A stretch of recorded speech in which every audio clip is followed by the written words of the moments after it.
I've been getting a lot of comments about Romans 14 lately, and I thought it would be nice to do an in-depth study for you guys. When it comes to Paul's writings, I find that most people don't understand them because they're not taking the time to sit down and read it for what it is, a letter. Most churches study Romans in the course of 3 to 6 months or more. By the time you get to the end, it's lost all meaning. You don't even remember what the beginning said anymore. But if someone mails you a letter, are you going to sit down and read it from front to back in one stretch? Or are you going to take 6 months to read it 1 or 2 hours a week? If you take that long to read a letter, you're just not going to understand what the whole point is and what's actually being spoken. Worse yet, you can't just cherry pick a couple of verses out of the entire letter and neglect the context of it. Because if you read one verse and then disregard the context of the 10, 15 chapters before it, you're not going to understand what that one verse actually means. So when dealing with Romans 14, there's a couple of points I want to make here. First of all, is you really need to read the first 13 chapters before you get to the 14th. And when you sit down and read all the way through the letter and consider the context of the entire rest of the Bible, the meaning changes a lot from what people nowadays think Romans 14 is talking about. For instance, in Romans chapter 1, Paul says the wrath of God is going to go against all ungodly and unrighteous men. Well, the only definitions we ever get in Scripture for what righteousness is being obedient to God's commandments. Deuteronomy 6, it will be righteousness for us if we're careful to obey God's commandments. Psalm 119, I know, O Lord, that your rules are righteous. Isaiah 51, listen to me, you who know righteousness, the people whose heart is my law. Ezekiel 18, walk in my statutes and keep my rules by acting faithfully. He is righteous, he shall surely live, declares the Lord. So right up front, we know that Paul is considering the laws of God for this letter. Later on in chapter 1, Paul mentions all this evil stuff that people are doing. And he says that God's righteous decree is that those who practice these things deserve to die. Well, guess what? All of these things are in the Torah and the Old Testament. These are all the things that Jesus taught. From the beginning of the book to the back of the book, God's laws have always been important. In chapter 2 of Romans, Paul says it's not the hearers of the law who are righteous before God, but the doers of the law who will be justified. Romans chapter 3, do we then overthrow the law by this faith? By no means. On the contrary, we uphold the law. In Romans 6, Paul said, let sin not reign in your mortal body and don't obey its passions. Well, the only definitions we ever get in Scripture of what sin is breaking the commandments of God. 1 John 3:4, sin is transgression of the law. Paul says the wages of sin is death. Then in Romans 7, Paul says this, what shall we say then, that the law is sin? By no means. I wouldn't know what sin is if it weren't for the law. And he goes on to say that the law and the commandments are holy and righteous and good. Paul says he delights in the law of God. And he goes on to quote from the 10 commandments and the second greatest commandment that Jesus gave us in Matthew 22. But this isn't a new commandment either. Leviticus 19:18, you shall love your neighbor as yourself. Jesus was quoting from the Torah, and Paul is quoting from the Torah. Paul continues to bring up stuff we're told not to do in God's laws in the Old Testament, and he says make no provision for them. You need to have this in your head when examining Romans chapter 14. Romans 14 verse 1 says this, in faith welcome him, but not to quarrel over opinions. So right now, moving forward, you need to understand that everything that Paul is bringing up is about quarrels over opinions. Being obedient to God's laws is never an opinion that man gets to have.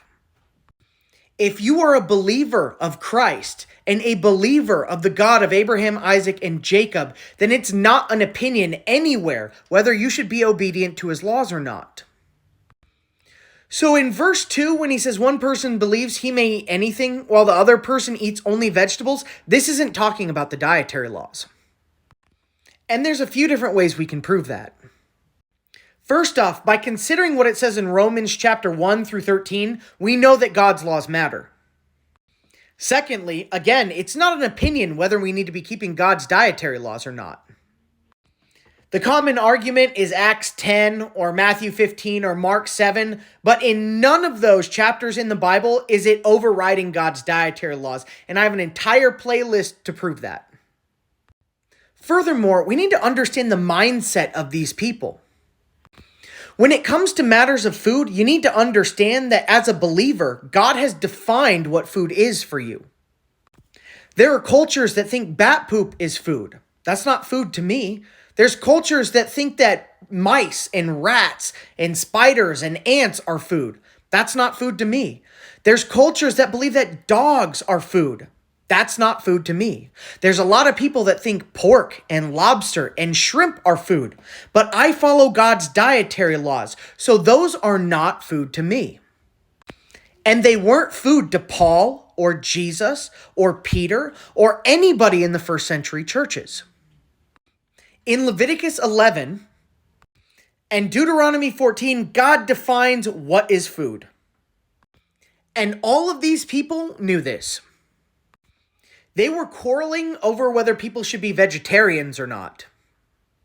Some people only wanted to eat vegetables and didn't want to risk eating meat that was sacrificed to idols, which was a big no-no in the Old and in the New Testament. And Paul didn't see a problem with that. He said, leave the people alone that only want to eat vegetables. But you people that are only eating vegetables, leave the people alone that want to eat meat, biblically clean meat. Later in Romans 14, Paul talks about how one person esteems one day more than the other one. This has nothing to do with keeping the Sabbath or keeping God's feast days. Remember, these are matters of opinion. Keeping God's Sabbath and God's feast days is not an opinion that man get to have. If you believe in him and follow him, you need to be doing your best to keep those days. But if you'd rather fast on Monday than Friday, that's what people were arguing about. If you liked the Feast of Shavuot more than the Feast of Trumpets, that's what people were arguing about. Paul wasn't giving them a pass to break the Sabbath or the feast days. In Romans 14, verses 10 to 12, he says that we will all stand before the judgment seat of God, and we will all make an account of our lives to him. And when you're making an account to God of your entire life, good luck explaining to him why you completely disregarded very easy laws to follow. Especially considering everything he told you in the beginning of the book. Like when God told you in Isaiah 66 that all the people eating pig's flesh and the abominations would come to an end together. Paul knew all these scriptures. He very much was not telling people that it was okay to break God's dietary laws. So considering all this in verse 20, when Paul says everything is indeed clean, we know for a fact he is not talking about the things that God says are unclean. For further proof, we can go to Blue Letter Bible and check out the concordance. And we're going to click this word right here, our clean, katharos. If we read some of these examples, for instance, this one, clean, the use of which is not forbidden, imparts no uncleanness. Well, if you go read Leviticus 11 and Deuteronomy 14, you'll find out what food is forbidden. And this one right here, free from sin. I already showed you how sin is defined. Paul can't be talking about negating the dietary laws here. To further drive this nail home, let's examine verse 14. I am persuaded by Jesus that nothing is unclean in itself. Well, if we go look at this word in the concordance, this word means common. And to better understand this, the cultural context really helps. In ancient Judaism, if you weren't a Jew, you were considered common. And that means if you touched biblically clean food, you would make it unclean. This is a Talmudic law. This has nothing to do with the Torah in the Bible. So Paul's basically saying here that you're not a commoner. You're not an unclean Gentile anymore. So if an unclean Gentile did touch your food, it wouldn't make it unholy or unkosher. And just for reference, the word for unkosher is different from this one. They're completely different words in the manuscript. So in closing, I want to reiterate that if you read Romans as it should be read, like a letter from start to finish, and consider the rest of the Bible and what was taught to us in the Old and the New Testament, it's clear that Romans 14 doesn't negate God's laws.